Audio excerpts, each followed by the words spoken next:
They're ready? Okay, ladies and gentlemen of the press, we have a statement today which is on the Finance Bill 2023. Last week, Azimio la Umoja One Kenya coalition raised concerns about the Finance Bill 2023, which was published on Friday, 28th of April, and tabled in Parliament on the 4th of May, 2023.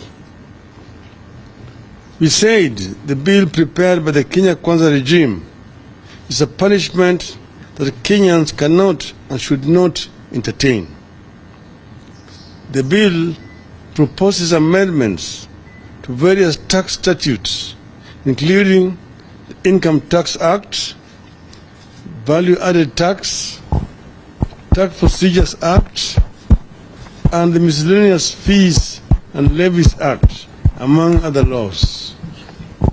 We raised the concern that a number of proposed tax measures will have significant negative impact on taxpayers.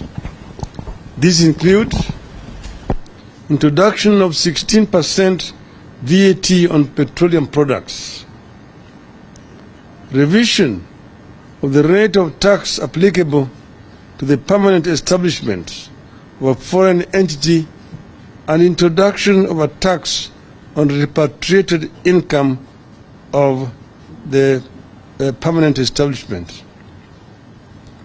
Requirement to deposit security of 20% of disputed tax before appealing against a judgment to the High Court. Agency taxes such as withholding tax, excise duty of gaming and betting, and withholding VAT to be remitted to the Commissioner real time in 24 hours or 3 days. Introduction of withholding tax on payments made in respect of digital content monetization. Turnover tax bands and rates are proposed to be revised. Introduction of digital asset tax upon digital asset transfer or exchange value. Increase of marginal tax rate applicable to employees from 30% to 35%. Introduction of 3% employee and employer contributions to the National Housing Development Fund. At the time of our statement last week, we took some comfort in the fact that the bill was being subjected to public participation, and there was a possibility that the reservations of Kenyans would be taken into consideration. Since then, however, the Kenya Kwanza hubris has kicked in. The top leadership of the Kenya Kwanza regime in Parliament and the executive have pronounced themselves on this matter. They have said that the finance bill will pass as it is. They have said not even a comma shall be removed.